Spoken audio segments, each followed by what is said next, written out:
سيدنا ونبينا أبي القاسم محمد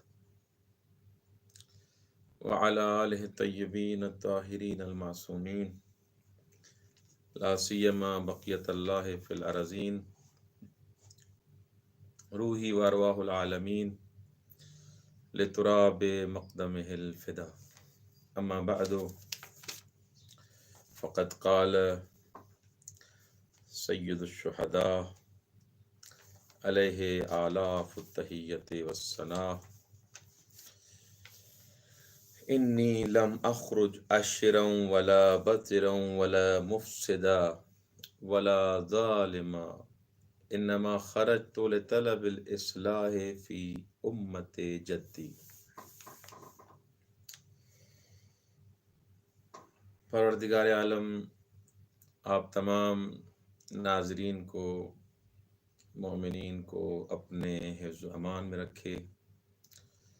اللہ تبارک و تعالی ہمیں اہل بیت علیہ السلام کی سیرت پہ چلنے کی توفیق عنایت فرمائے۔ عشر محرم الحرام سے پہلے ایک ویڈیو میں نے امام حسین علیہ السلام کے قیام کے اہداف کے بارے میں گفتگو کی تھی، اور اس میں وعدہ کیا تھا کہ انشاءاللہ مولا حسین علیہ السلام کے قیام کے جو اہداف اور اغراض ہیں اس کو انشاءاللہ ہم مرحلے وار پیش کریں گے، اور عشر محرم کی مصروفیات کی وجہ سے ان کو میں بیان نہیں کر سکا، کیونکہ اب تھوڑی فرصت ہوئی ہے، تو اس لیے چاہتا ہوں کہ مولا کے جو اہداف ہیں، خود مولا کی کلمات اور مولا کے خطبوں میں جو اہداف بیان کیے گئے ہیں ان کو یہاں پر بیان کرنا مقصود ہے کہ مولا نے یہ قیام کیوں کیا ہے۔ مولا حسین علیہ السلام،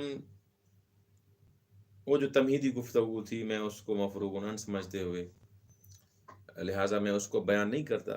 مولا کا ایک جو ہدف تھا وہ اصلاح امت تھا۔ جب مولا حسین علیہ السلام نے بیعت یزید کی بیعت نہیں کی اور مولا نے مدینے سے خروج کا ارادہ اور عزم کیا، تو ایک چھوٹا سا وصیت نامہ مولا نے حضرت محمد حنفیہ کو دیا، اور اس وصیت نامے، حالانکہ وہ بہت چھوٹا وصیت نامہ ہے، کمیت کے حساب سے دیکھیں تو بہت چھوٹا وصیت نامہ ہے، لیکن پر محتوا ہے، اس میں عظیم مطالب ہیں۔ اگر انسان ان مطالب میں دقت کرے تو مولا کا ہدف اور قیام کے اغراض اور مقاصد انسان کو سمجھ میں آ جائیں گے۔ مولا نے حضرت محمد حنفیہ کو درواقع اپنا نمائندہ قرار دیتے ہوئے،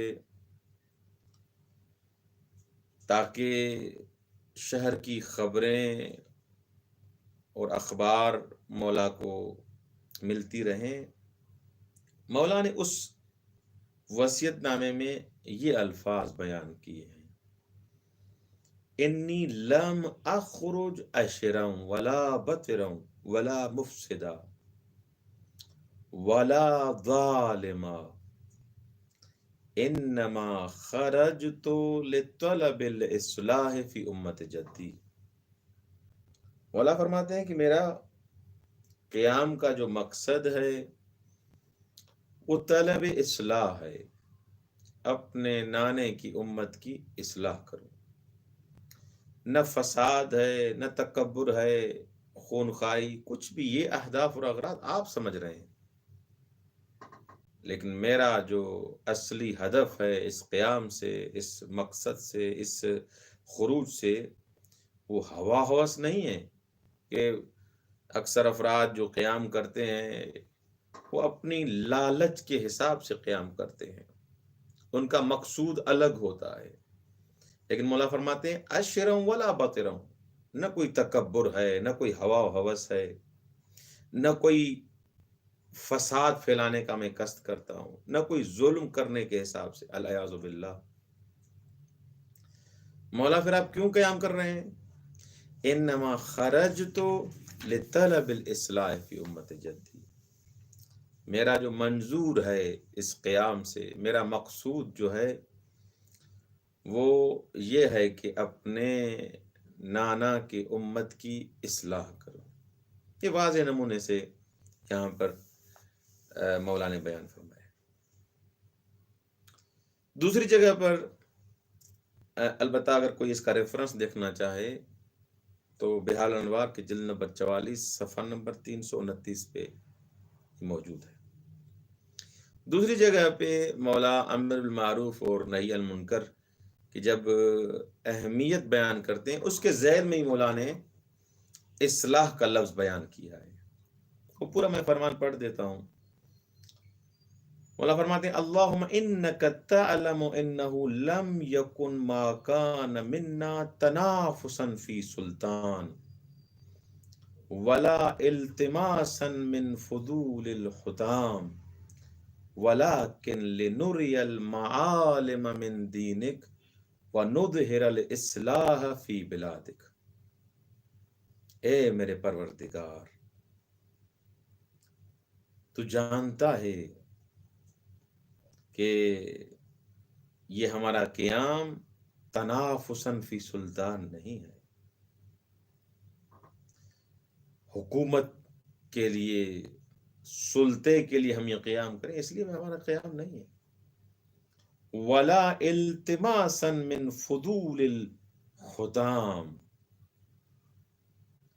اور یہ دنیا کی زر کو، بر کو، لالچ و دنیا کی رنگینیاں حاصل کرنے کے لیے ہمارا قیام نہیں ہے. میرے پروردگار تم جانتے ہو. وَلَكِنْ لِنُرِيَ الْمَعَالِمَ مِنْ دِينِكَ، اے میرے پروردگار، میرا ہدف جو اس قیام سے ہے وہ یہ ہے کہ نوری المعالم من دینک، کہ جو تمہارا دین ہے وہ لوگوں تک پہنچائیں، لوگوں کو بتائیں یہ جو دین یزید تمہیں بتا رہا ہے، یہ جو دین ابھی آپ دیکھ رہے ہیں، یہ دین نہیں ہے، یہ دین الہی نہیں ہے، یہ دین رسول خدا صلی اللہ علیہ وآلہ وسلم نہیں ہے. لِنُرِيَ الْمَعَالِمَ مِن دِينِكَ، میرا مقصد یہ ہے کہ تیرے دین کے معالم اور معارف کو میں پہنچاؤں. وَنُظْهِرَ الْإِصْلَاحَ فِي بِلَادِكَ، اور شہروں میں اصلاح کو آغاز کرو، ظاہر کرو. یہ بھی بحال انوار کی جلد نمبر 100 صفحہ نمبر 80 اور سخنان امام حسین کے نام سے ایک کتاب ہے، تحف العقول کے نام سے کتاب ہے. وہاں پر مولا حسین کی جو فرمودات ہیں، پہلا نمبر یہ فرمان وہاں پر درج ہے کہ مولا فرماتے ہیں کہ میرا جو قیام ہے وہ تنافساً فی سلطان نہیں ہے. اگر انسان کسی کے قیام کو، کسی کے مقصد کو، کسی کے ہدف کو اگر سمجھنا چاہتا ہے، اس کے اپنے کلام سے انسان سمجھے، بجائے اس کے کہ کوئی دوسرا کیا کہہ رہا ہے، وہ کیا کہہ رہا ہے، الف کیا کہہ رہا ہے، با کیا کہہ رہا ہے. نہیں، یہ سمجھنے کا یہ طریقہ نہیں ہے، یہ معیار اصلی نہیں ہے. معیار اصلی یہ ہے کہ انسان اس شخص جو خود قیام کر رہا ہے اس کے فرمودات کو پڑھے اور سمجھے. مولا فرماتے ہیں میرا قیام تنافساً فی سلطان نہیں ہے، کہ یہ جو میں قیام کر رہا ہوں کوئی حکومت کے لیے نہیں. ولا التماسا من فضول الحتام، یہ دنیا کی زر کو بر کو کے لیے بھی نہیں ہے کہ دنیا کی رنگینیاں ملیں، دنیا کی لالچ والعیاذ باللہ. مولا فرماتے ہیں لیکن نوری المعالم من دینک، واضح ہے کہ سنت پیغمبر کو اور معالم حقیقی کو، معارف حقیقی کو ختم کیا جا رہا ہے، ان کو مدھم کیا جا رہا ہے، لوگوں سے وہ حقائق پوشیدہ کیے جا رہے ہیں، چھپائے جا رہے ہیں۔ میں جو حجت خدا ہوں، میں جو خلیفہ الہی ہوں، اس لیے قیام کر رہا ہوں لنور المعالم من دین، تمہارے دین کے جو معالم ہیں، حقیقی معارف ہیں، وہ لوگوں تک پہنچا۔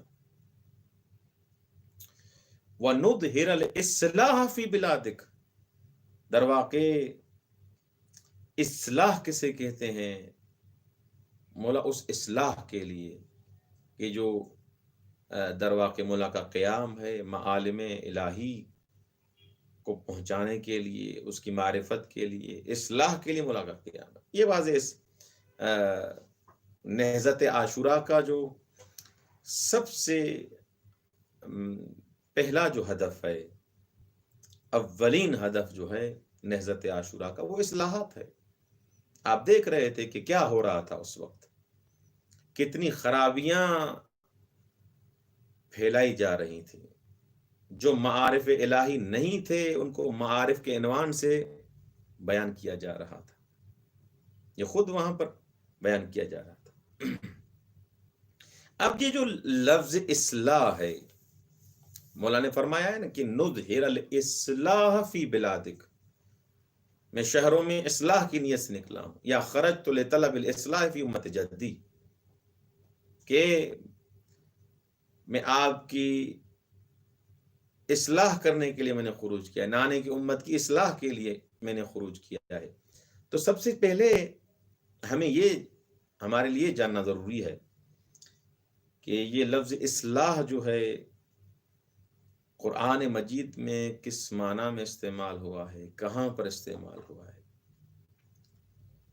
قرآن کریم میں اصلاح اور اصلاح کے ہم خانوادہ، یعنی اسی فیملی کے جو الفاظ ہوتے ہیں، اسی ریشے کے، اسی لفظ سے ملتے جلتے جو الفاظ ہیں، وہ تقریباً قرآن میں یہ لفظ اصلاح 12 دفعہ ریپیٹ ہوا ہے، تکرار ہوا ہے۔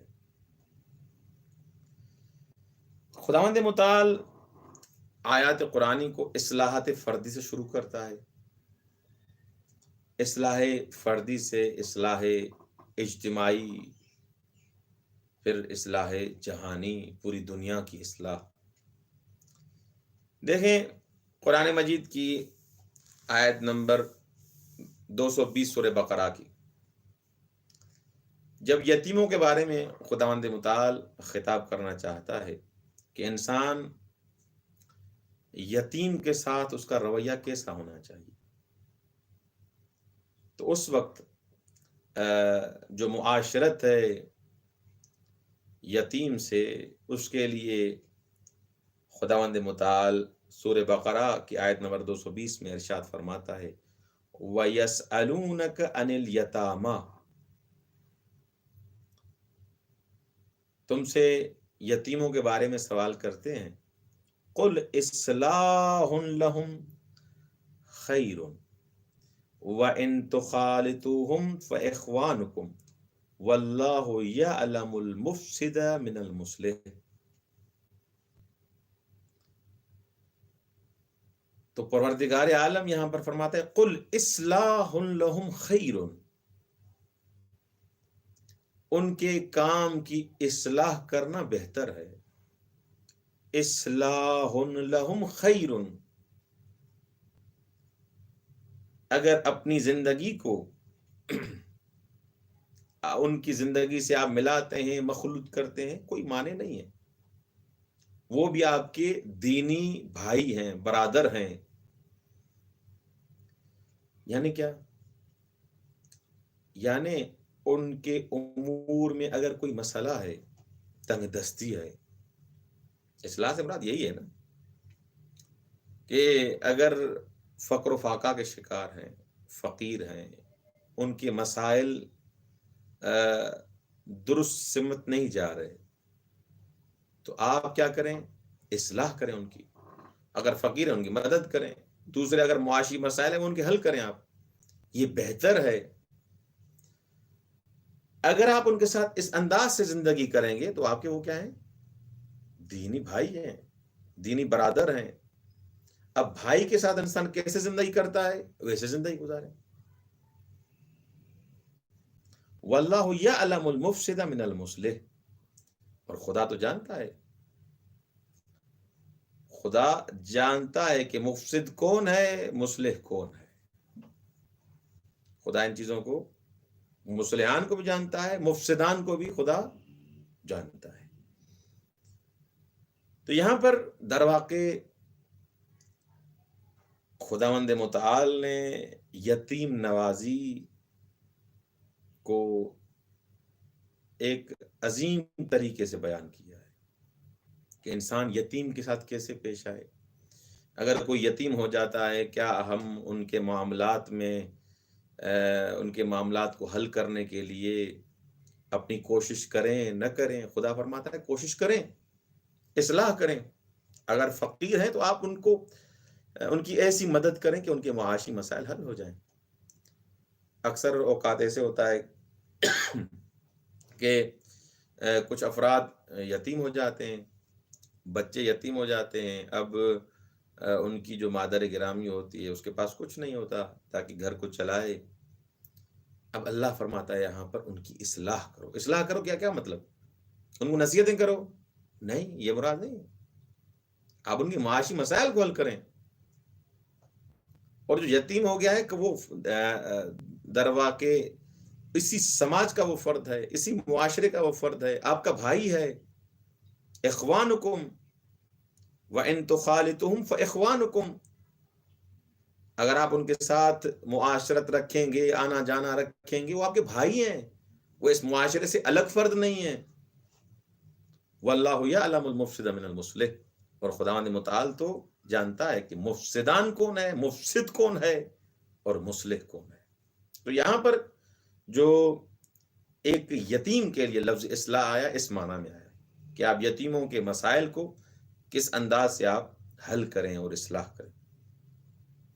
اب اصلاح یہ فردی کے حساب سے، ایک شخص یتیم ہوا، اس کے ساتھ انسان کیسے پیش آئے، جو یتیم ہو گیا ہے اس کے ساتھ انسان کو کیسے معاشرت اختیار کرنی چاہیے، کیسے ان کے ساتھ آنا جانا رکھے، کیسے اصلاح کرے، یہ اصلاح فردی کے حساب سے گفتگو تھی جو سورہ بقرہ کی آیت نمبر 220 میں آپ ملاحظہ کر سکتے ہیں۔ مفسرین نے اس کے بارے میں مفصل بیانات عرض کیے ہیں۔ اصلاح فردی کے بعد جو دوسرا مرحلہ آتا ہے، اصلاح خانوادگی، فیملی۔ خداوند متعال نے اصلاح کے امر کو بہت بڑی اہمیت دی ہے، فوق العادہ اہمیت دی ہے۔ سورہ نساء کی آیت نمبر 35 میں اگر آپ ملاحظہ کریں گے، خداوند متعال فرماتا ہے وَإِنْ خِفْتُمْ شِقَاقَ بَيْنِهِمَا وَإِنْ خِفْتُمْ شِقَاقَ بَيْنِهِمَا فَابْعَثُوا حَكَمًا مِّنْ أَهْلِهِ وَحَكَمًا مِّنْ أَهْلِهَا إِنْ يُرِيدَا إِصْلَاحًا يُوَفِّقَ اللَّهُ بَيْنَهُمَا إِنَّ اللَّهَ كَانَ عَلِيمًا خَبِيرًا۔ توجہ کریں،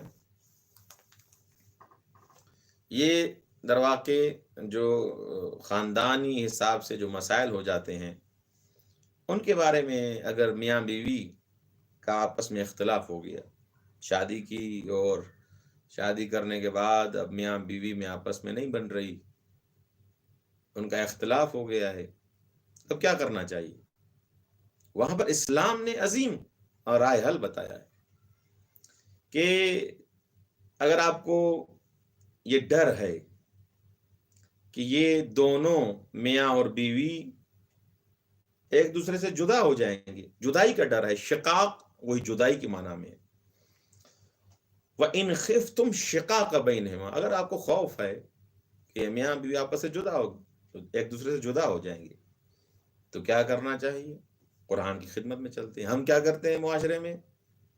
اگر میاں بیوی آپس میں ان کا جھگڑا ہوتا ہے، معاشرے میں ایسے ہوتا ہے کہ بہرحال سب کی بات نہیں کر رہا، اکثر و بیشتر ایسے ہے کہ وہ بیوی اگر ان کے والد کے گھر چلی جاتی ہے تو پھر وہ والد محترم بجائے اس کے کہ اس کو سمجھائے کہ سب کچھ شوہر ہوتا ہے، شوہر کی اتنی اہمیت ہے، شوہر کے یہ احکام ہے، شوہر کی اتنی عزت ہے، اب تمہارا گھر وہ ہے، اب تمہارا یہ گھر نہیں ہے، یعنی اس انداز سے اس کو سمجھائے تاکہ وہ آمادہ ہو اس گھر جانے کے لیے. نہیں، جب گھر پہنچتی ہے تو یہ کیسے ہو سکتا ہے، اصل اس کو طاقت ہی نہیں ہے کہ تمہارے ساتھ ایسے گفتگو کرے، یا تم پر مثلا ہاتھ اٹھایا ہے، یا تمہیں اس انداز سے خطاب کیا ہے. اصل وہ ہوتا کون ہے؟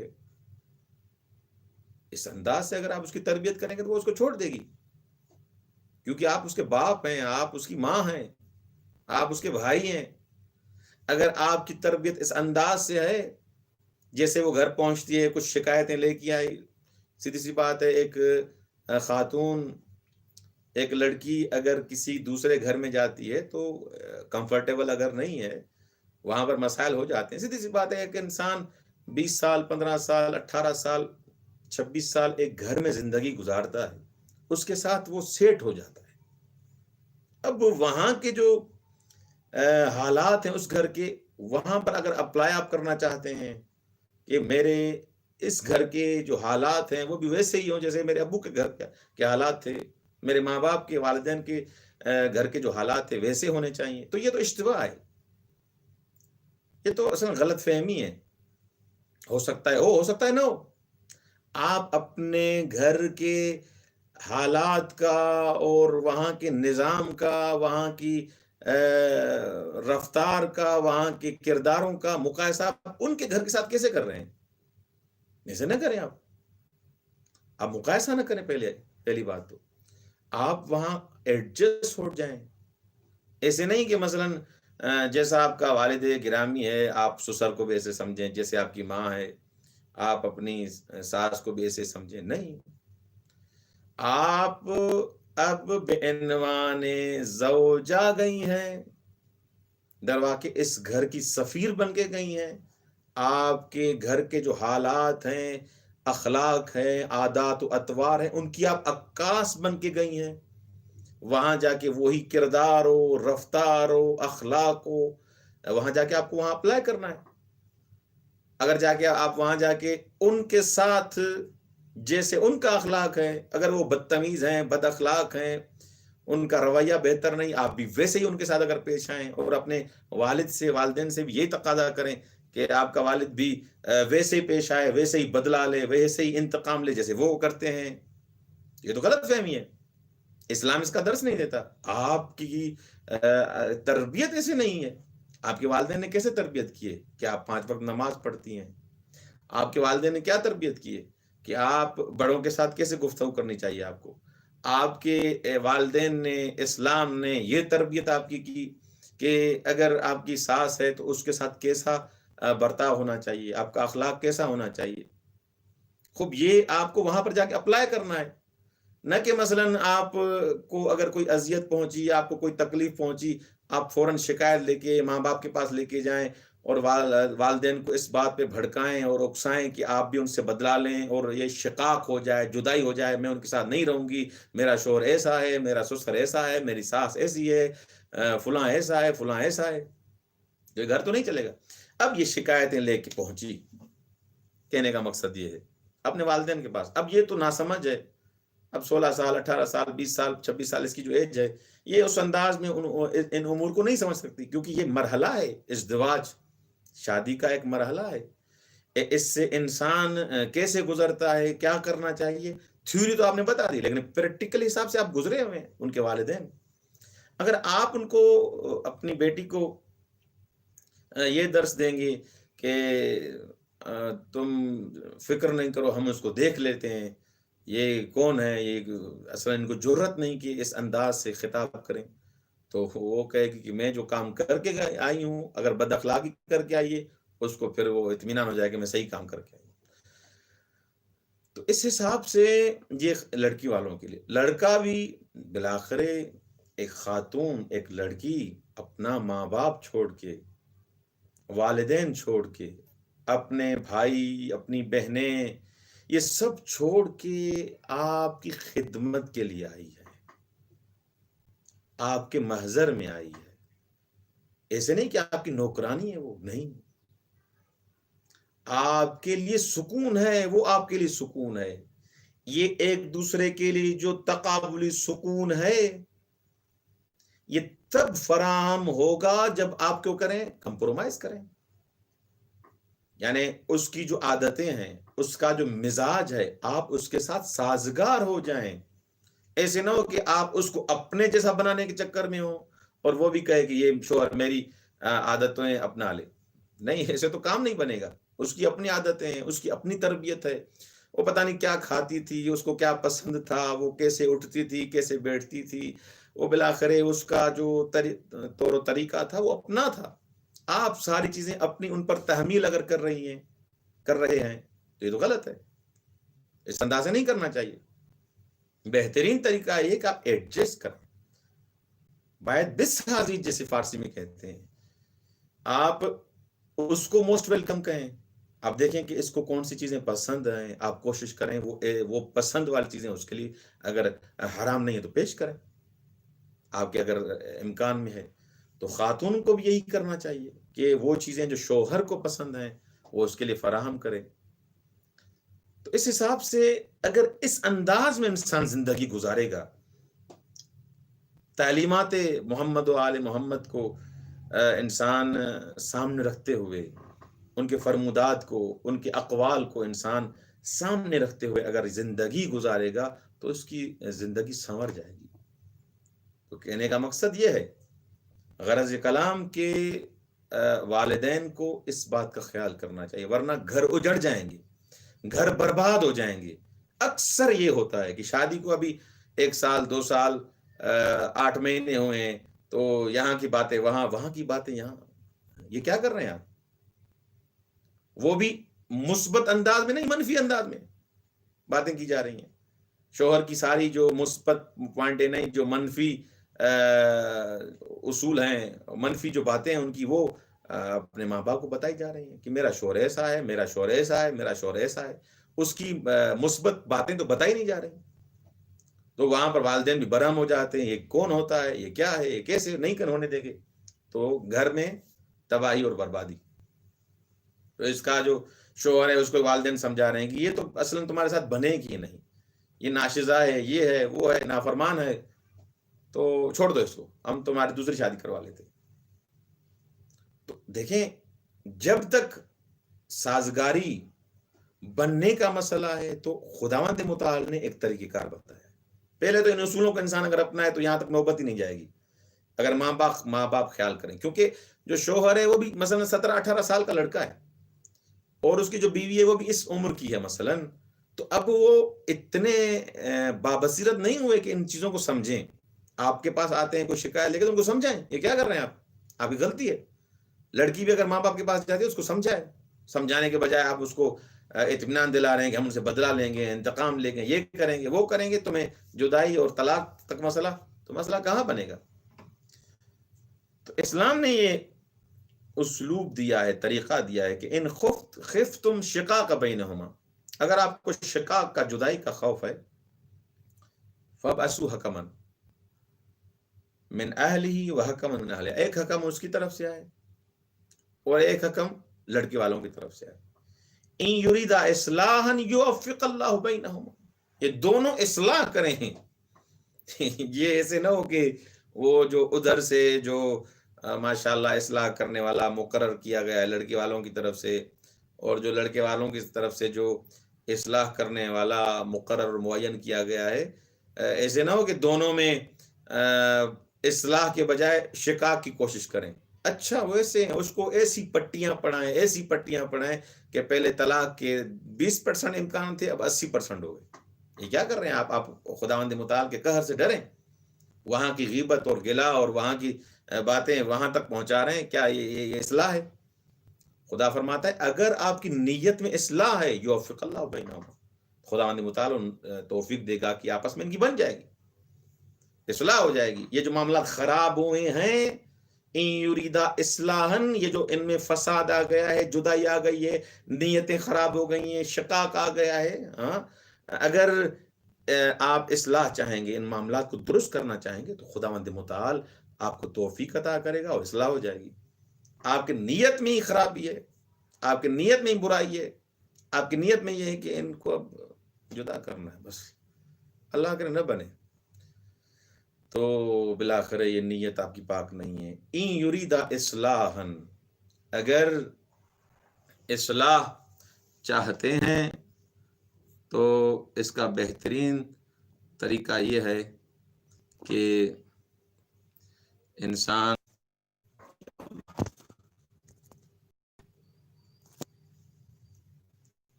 اچھا یہیں سے جاری کرتے ہیں۔ تو اگر اصلاح چاہتے ہیں اور یہ دونوں شخص، جو ایک حکم ادھر سے آیا اور ایک حکم ادھر سے آیا، یہ دونوں اصلاح چاہیں گے تو الحمدللہ انشاءاللہ العزیز اصلاح ہو جائے گی۔ ان اللہ کان علیما خبیرا۔ ایک اصلاح اس معنی میں ہے خانوادگی اصلاح قرآن میں۔ اچھا، تیسرا نمبر جو ہے وہ امت کی اصلاح ہے۔ قرآن میں جو لفظ آیا ہے وہ ہے امت کی اصلاح۔ پہلا جو لفظ آیا تھا وہ یتیم کی اصلاح، ایک شخص یتیم ہے، اس کے امور کو آپ کیسے ٹھیک کریں، اس کے امور کو آپ کیسے بہتر کریں، ایک مرحلہ یہ تھا۔ دوسرا مرحلہ یہ تھا کہ آپ اگر ایک فیملی میں میاں بیوی کے بارے میں کے درمیان کوئی مسائل ہو گئے ہیں، کوئی اختلاف ہو گیا ہے، تو ایک حکم بیوی کی طرف سے، ایک حکم شوہر کی طرف مقرر ہو، ان کی نیت اصلاح ہو، نہ کہ مثلا وہ بھی گڑبڑ کریں، تو بالآخر خداوند متعال توفیق عطا کرے گا اور ان کے آپس میں بن جائے گی۔ تیسرا جو امر ہے اصلاح کے بارے میں وہ ہے جامعے کی اصلاح، امت کی اصلاح۔ جیسے حضرت شعیب علیہ السلام کے زمانے کی جو مشکلات تھی اس کی طرف اشارہ کرتے ہوئے قرآن مجید فرماتا ہے قال یا قوم ارأیتم ان کنت علی بینۃ من ربی ورزقنی منہ رزقا حسنا وما اريد ان اخالفکم الی ما انہاکم عنہ ان اريد الا الاصلاح ما استطعت وما توفیقی الا باللہ علیہ توکلت والیہ انیب۔ یہاں پر حضرت شعیب علیہ السلام یہ پیغمبر بزرگوار اپنی قوم سے مخاطب ہوتے ہوئے فرماتے ہیں کہ ان اريد الا الاصلاح، کہ میں اصلاح کے علاوہ کچھ بھی نہیں چاہتا، آپ کی اصلاح چاہتا ہوں۔ ان اريد الا الاصلاح، اپنی امت سے مخاطب ہوتے ہوئے حضرت شعیب فرماتے ہیں ان اريد الا الاصلاح، میں اصلاح چاہتا ہوں، اور اسی پر خدا پر ہی توکل ہے، خدا سے توفیق چاہتا ہوں، اسی پر بھروسہ ہے۔ میرا مقصد یہ ہے کہ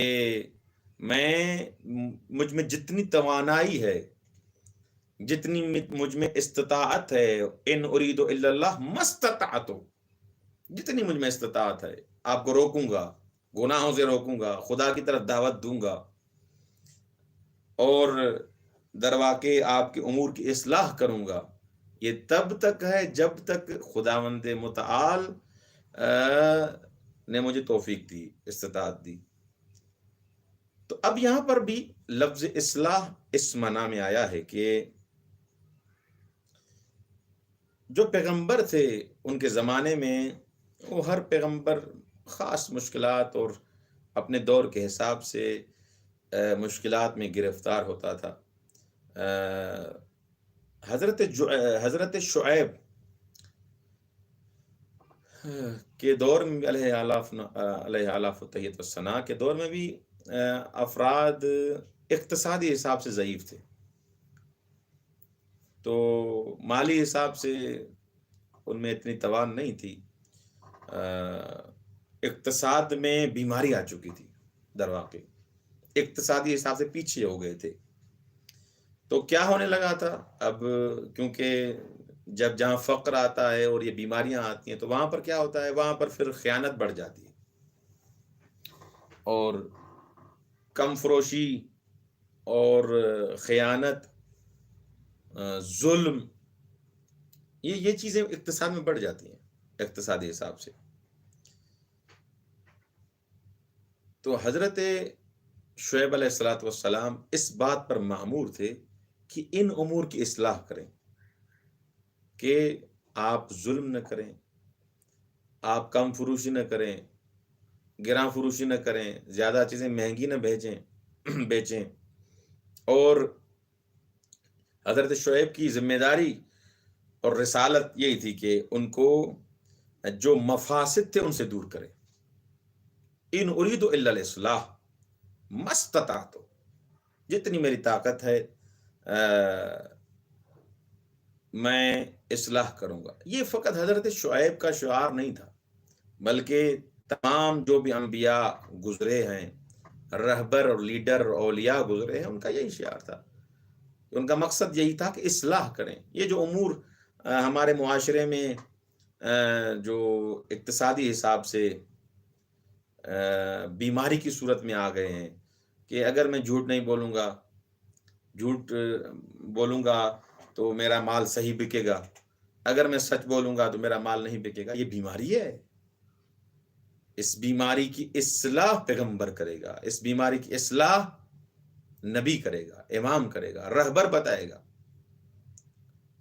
کہ یہ تم غلط کام کر رہے ہو، یہ مفسدہ ہے، یہ فساد ہے، یہ تم اپنے آپ کو برباد کر رہے ہو، تم اپنی آخرت کو برباد کر رہے ہو، یہاں پر بھی تمہارا زعم اور گمان ہے کہ میں اچھا کام کر رہا ہوں، تم حلال کو حرام کر رہے ہو، حرام کو حلال کر رہے ہو۔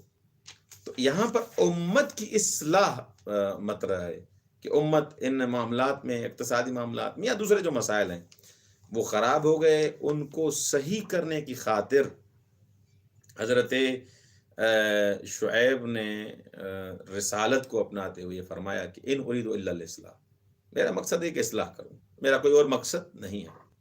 یہاں من اجتماعی مسئلہ ہے، جس اجتماعی مسئلے کو خود حضرت شعیب نے اس انداز سے حل کرنے کی کوشش کی۔ ایک دفعہ ایک معاشرے کی بات بھی نہیں ہے، پورے جہان، پوری کائنات کی اصلاح کے بارے میں قرآن مجید گفتگو کرتا ہے۔ یعنی ایک دفعہ اصلاح فردی ہے، ایک شخص کی ہے، جیسے یتیم کے بارے میں گفتگو کی، ایک دفعہ فیملی میں سے ایک دو افراد کی ہے، میاں بیوی کی ہے، ایک خاندان کی ہے، ایک دفعہ اصلاح معاشرے کی ہے، اجتماع کی ہے، ایک دفعہ اصلاح پوری امت کی، بلکہ پورے جہان کی، پوری کائنات کی اصلاح ہے۔ یہ اصلاح کی اقسام ہے، جیسے سورہ اعراف کی آیت نمبر 56 میں ہے کہ وَلَا تُفْسِدُوا فِي الْأَرْضِ بَعْدَ إِصْلَاحِهَا وَادْعُوهُ خَوْفًا وَطَمَعًا إِنَّ رَحْمَتَ اللَّهِ قَرِيبٌ مِّنَ الْمُحْسِنِينَ، کہ زمین میں اصلاح کے بعد فساد نہ کرو۔ اب یہاں پر ایک فرد کی بات نہیں ہے، ایک شخص کی بات نہیں ہے کہ یتیم کے بارے میں گفتگو ہو یا ایک فیملی کے بارے میں بات ہو، نہیں، یہاں پر یہ گفتگو نہیں ہے، بلکہ یہاں پر وَلَا تُفْسِدُوا فِي الْأَرْضِ بَعْدَ إِصْلَاحِهَا، کہ کائنات میں اصلاح کے بعد فساد نہ کریں، زمین میں آپ فساد نہ کریں۔ کہ خداوند متعال تمام شؤون حیات میں، انسان کی حیات کے جتنے بھی شؤون اور مرحلے اور جنبے انسان تصور کر سکتا ہے، جو متصور ہے، سب میں خداوند متعال نے اصلاح کا امر بیان کیا ہے۔ اصلاح کیسے کی جائے، کون سا طریقہ اپنا چاہیے، وہ مفصل روایات میں بیان کیا گیا۔ لیکن قرآنی آیات سے ہم نے جو یہ 4 آیتیں آپ کی خدمت میں تلاوت کی، کہ ایک دفعہ فردی اصلاح ہے، جیسے یتیموں کے امر کے بارے میں ہم نے گفتگو کی، ایک دفعہ خانوادے کی اور فیملی کی اصلاح ہے، جیسے سورہ نساء کی آیت نمبر 35 میں ہم نے بیان فرمایا کہ وَإِنْ خِفْتُمْ شِقَاقَ بَيْنَهُمَا فَابْعَثُوا حَكَمًا مِّنْ أَهْلِهِ وَحَكَمًا مِّنْ أَهْلِهَا إِنْ يُرِيدَا إِصْلَاحًا يُوَفِّقِ اللَّهُ بَيْنَهُمَا إِنَّ اللَّهَ كَانَ عَلِيمًا خَبِيرًا۔ ایک دفعہ جامعہ کی اور امت کی اصلاح کے بارے میں خداوند متعال گفتگو کرتا ہے. جیسے حضرت شعیب علیہ الصلوۃ والسلام نے ان افراد کو جو کم فروشی کرتے تھے، خیانت کرتے تھے، اقتصادی حساب سے ظلم کرتے تھے، وہاں پر فرمایا ان اريد الا الاصلاح، میرا مقصد فقط اصلاح ہے کہ یہ جو آپ کم فروشی کر رہے ہیں، یہ جو چیز جو بیچنی چاہیے وہ نہیں بیچ رہے، احتکار کر رہے ہیں، چیزیں اکٹھی کر کے اور جمع کر کے پھر بیچ رہے ہیں تاکہ لوگوں کو نقصان ہو، یا جو چیز سستی بیچنی چاہیے اس کو آپ گراں اور مہنگا بیچ رہے ہیں. ان امور کی میں اصلاح کرنا چاہتا ہوں، میرا اور کوئی مقصد نہیں ہے. خداوند متعال اگر چاہے گا تو یہ اصلاح ہو بھی جائے گی اور اسی پر میرا بھروسہ ہے. اور چوتھا جو امر تھا وہ اصلاح پوری کائنات کا، کائنات کی اصلاح کے بارے میں خدا نے گفتگو کی کہ وہ افراد جو فساد پھیلانا چاہتے ہیں، بعد اصلاح ہے، امن پھیل ہو گیا، اصلاح کا امر متحقق ہو گیا، لیکن پھر یہ فساد پھیلانا چاہتے ہیں. ولا تفسدوا فی الارض بعد اصلاحها وادعوه خوفا وطمعا ان رحمت اللہ قریب من المحسنین. خدا کی رحمت نیکوکار جو افراد ہیں ان کے قریب ہے. اصلاح، اب یہ قرآنی آیات کے حساب سے، قرآنی آیات کے شواہد جو میں نے پیش کیے، اس کے حساب سے 4 امور میں تقسیم کیا گیا اصلاح کو: اصلاح فردی، اجتماعی، اصلاح امت، اصلاح کائنات. 4 حصوں میں. اصلاح افساد کے مقابلے میں، افساد کہتے ہیں تباہی کرنا. ایک موجود کے لیے جو نظم ضروری ہے، ایک موجود کے لیے جو نظم ضروری ہے اس کو فاسد کرنا، اس کو خراب کرنا، اس کو فساد کہتے ہیں. اب یہ موجود، اس کا تعلق فرد کے ساتھ بھی ہے، خانوادے کے ساتھ بھی ہے، معاشرے جامعہ کے ساتھ بھی ہے، اور پوری کنٹری اور پوری دنیا کے ساتھ بھی اس کا ربط موجود ہے. اب جیسے ہی اس کا نظم بحسبی ہی اگر اس کی گڑبڑ، یہ فساد، یہ خرابی زوجہ کے ساتھ ہے تو یہ خانوادے کی فیملی حساب سے یہ فساد ہو گیا. اگر اس شخص کا نظام اور یہ تباہی ایک یتیم کی بنسبت ہے، یتیم پر ظلم کر رہا ہے، تو یہ اس کی فردی حساب سے خرابی ہے.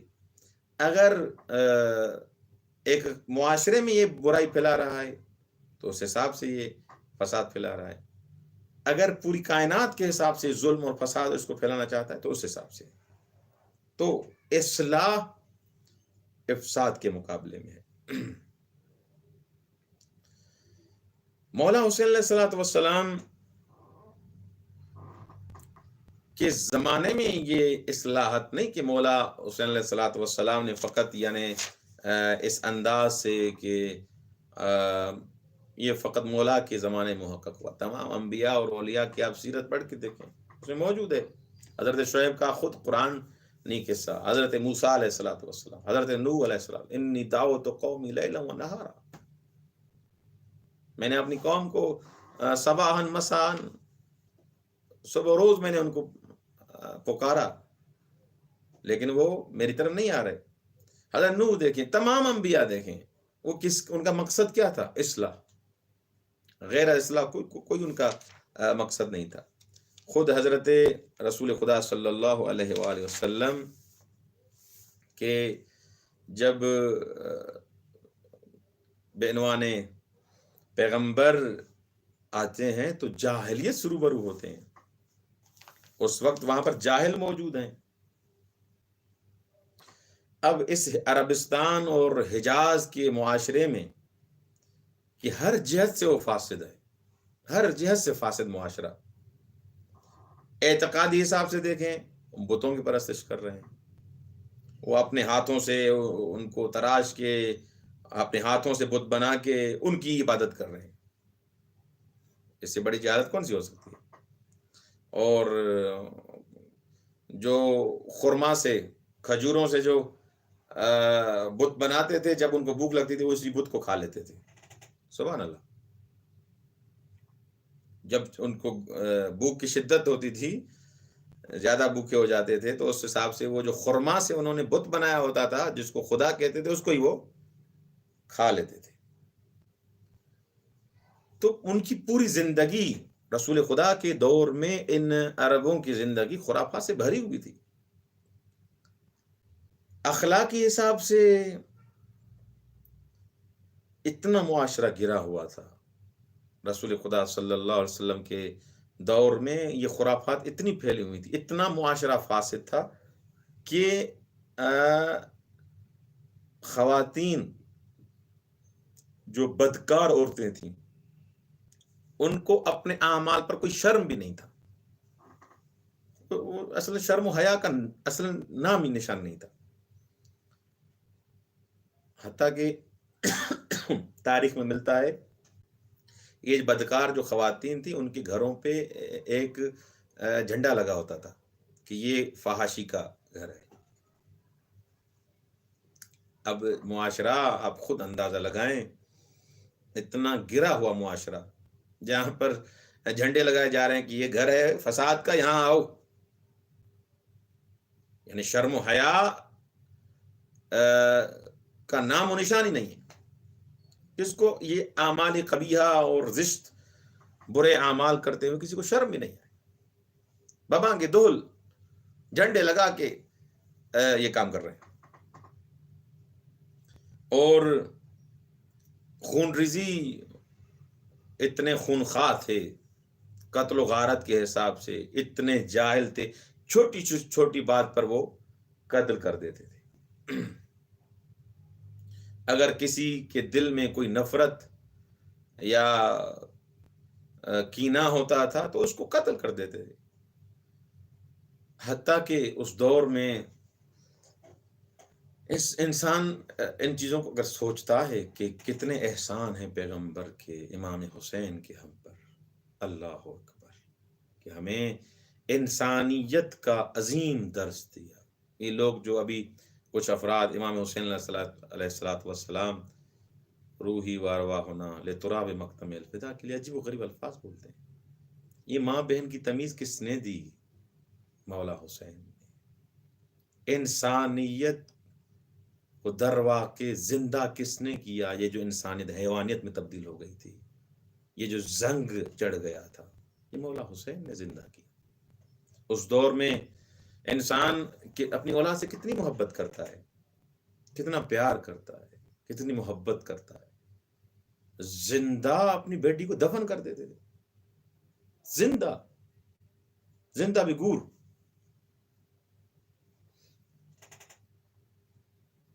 اپنی بیٹیوں کو زندہ دفن کر دیتے تھے. آپ کو کتنے قصے ملیں گے. اللہ اکبر. اس کے علاوہ اقتصادی مسائل، اجتماعی مسائل، وہ کاملاً مشہود و ملموس تھے. یعنی کوئی بھی ان چیزوں کا انکار نہیں کرتا کہ رسول خدا کے دور میں یہ کتنے مفاسد جامعہ میں موجود تھے. یہ جو افراد تھے یہ کیا کرتے تھے؟ یہ ابھی جو کہہ رہے ہیں کہ یہ ایسے ہی سب کچھ ہو گیا، نہیں. یہ اصلاحات پیغمبر اور اس کے بعد اصلاحات، اگر مصلح بن کے امام حسین نہ آتے تو آپ کا کیا حشر ہوتا.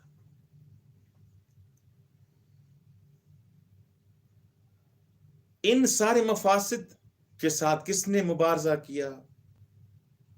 کس نے جنگ کی؟ رسول خدا صلی اللہ علیہ وسلم. ان کے اخلاق کی وجہ سے کتنے لوگ مسلمان ہوئے. یہ جو لوگ افراد کہتے ہیں کہ تلوار کی وجہ سے اسلام پھیلائے، نہیں. بعثت لأتمم مکارم الاخلاق، بحال انوار جلد نمبر 16 صفحہ نمبر 120. اصلا میں اس وجہ سے اس کائنات میں آیا ہوں، میرے مبعوث ہونے کا ہدف اور مقصد یہ ہے لأتمم مکارم الاخلاق، ان مفاسد کو، ان برائیوں کو ختم کروں، مکارم اخلاق آپ کے وجود میں زندہ کروں.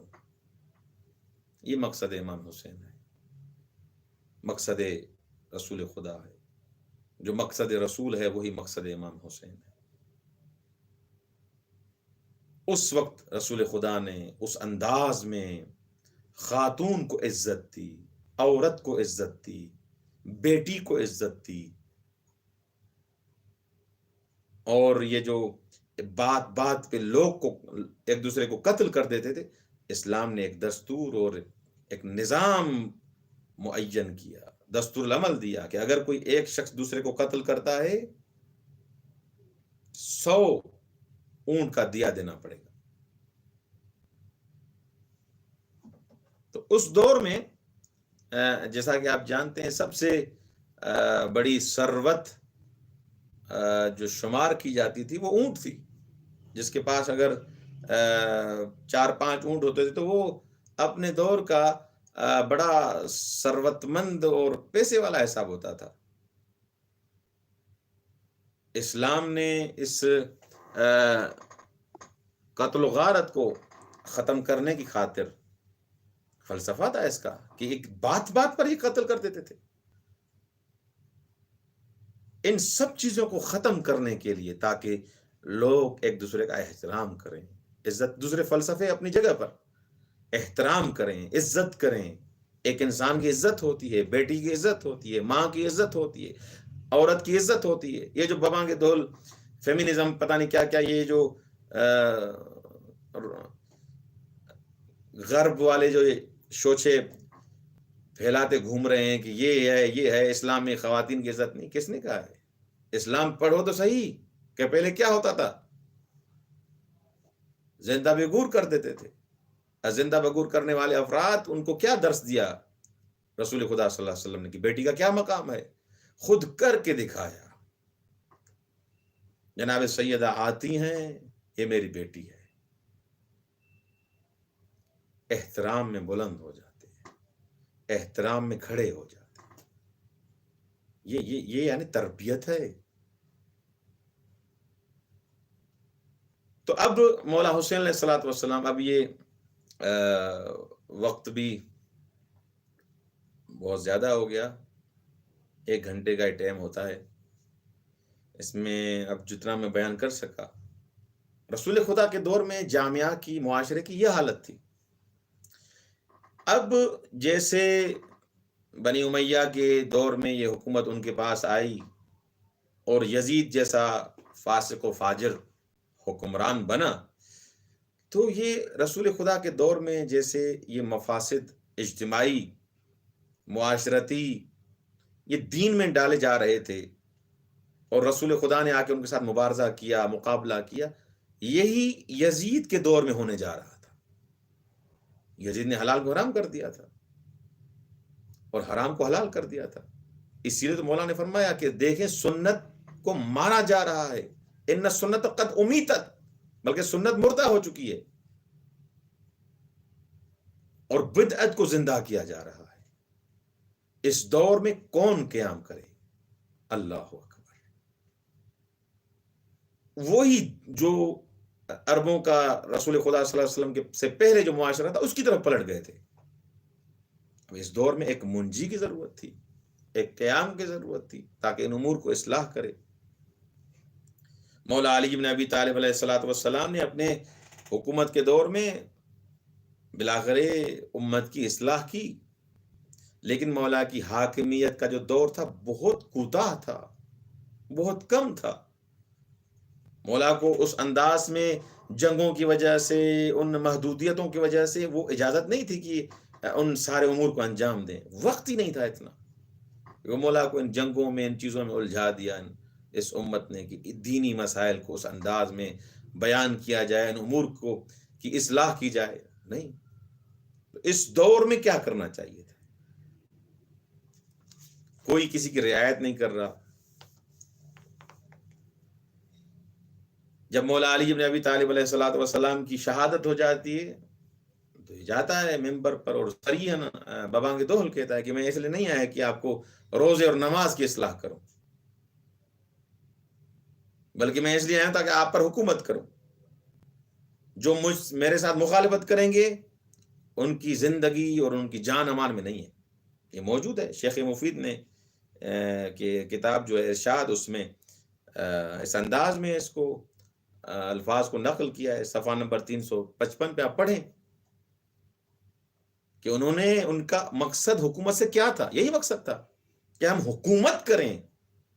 میں آپ کو نماز کا توصیہ کرنے نہیں آیا، روزے کا توصیہ کرنے نہیں آیا، نماز سمجھانے نہیں آیا، نماز پڑھو نہیں، یہ نہیں کہوں گا، روزہ رکھو یہ نہیں کہوں گا، میں حکومت کروں گا. موجود ہے، کتاب میں موجود ہے.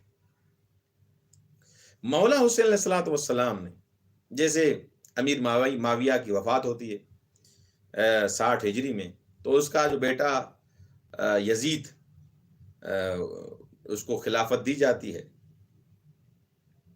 وہ بھی کسی قانون اور ملاک اور معیار کے مطابق نہیں، یہ اہل سنت کے علماء بھی مانتے ہیں. تو اس نے جیسے ہی حکومت کی باغ دوڑ اپنے ہاتھوں میں لی تو فساد اور فحشاء اور ظلم بالآخر اس کو اتنا بڑھا دیا، اتنا پھیلا دیا کہ در واقع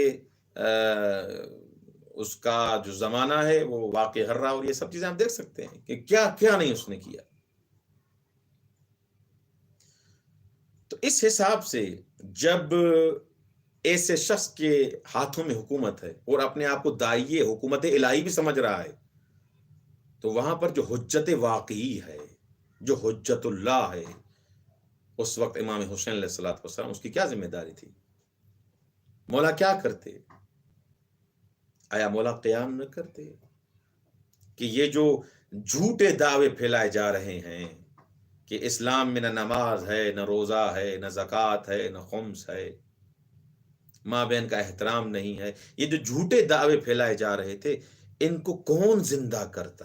ان کی کون اصلاح کرتا؟ حجت الہی کی ذمہ داری ہے، اس کا وظیفہ ہے، کیونکہ حجت الہی ہے. لوگوں کو بتائے، ایھا الناس، اے لوگو، یہ جو آپ کو بتایا جا رہا ہے یہ فساد ہے، یہ ظلم ہے، یہ خلاف دین ہے. حقیقت دین یہ ہے، حقیقت دین نماز ہے، روزہ ہے، ولایت ہے. نہ کہ وہ جو بتا جا رہا ہے اس کا نہ نماز سے تعلق ہے، نہ روزے سے تعلق ہے. ان امور کی اصلاح کون کرے گا؟ امام حسین علیہ الصلوۃ والسلام. اسی وقت مولا حسین علیہ الصلوۃ والسلام نے جب جامعہ کو، معاشرے کو اس انداز میں دیکھا کہ یزید اتنی بدکاریاں پھیلا رہا ہے اور ظلم کو عام کر رہا ہے، زنا کو عام کر رہا ہے، فساد کو عام پھیلا، اور اس ممبر پر شراب پی رہا ہے، باندروں سے ناچ رہا ہے، باندروں کو نچا رہا ہے، اس کے ہاں یہ سب چیزیں، قمار بازی، یہ سب چیزیں عادی ہیں بالکل. اب یہاں پر مولا کا وظیفہ اور ذمہ داری یہ تھی کہ خرجت لطلب الاصلاح فی امت جدی. اب اصلاح امت وظیفہ امام ہے. مولا نے خروج کیا. یہ ہم کچھ افراد اپنی طرف سے یہ باتیں کرتے ہیں کہ کیوں اور کس انداز سے. نہیں، خود مولا کے اس انداز کو اور مولا کے اس بیان کو پڑھو کہ مولا نے کیوں قیام کیا. اگر مولا اصلاح نہ کرتے، اگر مولا قیام نہ کرتے، کیا ہو جاتا؟ جو رسول خدا اور تمام انبیاء جس ہدف کے مطابق اصلاح کے لیے آئے تھے، وہ سنت تو مر چکی تھی، اس کو زندہ کرنے والا کون تھا؟ لوگ دین کو بھول چکے تھے، اس دین کو زندہ کرنے والا حقا کے بنا لا الہ است حسین. یہ حقیقت ہے، عین واقعیت ہے. اسی اسلام کو زندہ کرنے والے کون ہیں؟ اس کی آبیاری کی اپنے خون سے، اپنے 6 مہینے کے لال اصغر کو دے کے، شبیہ پیغمبر حضرت علی اکبر کی قربانی دے کے مولا نے اس دین کی آبیاری دی.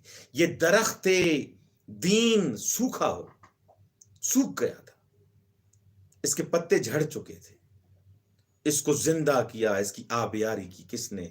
مولا حسین نے اپنا خون دے کے.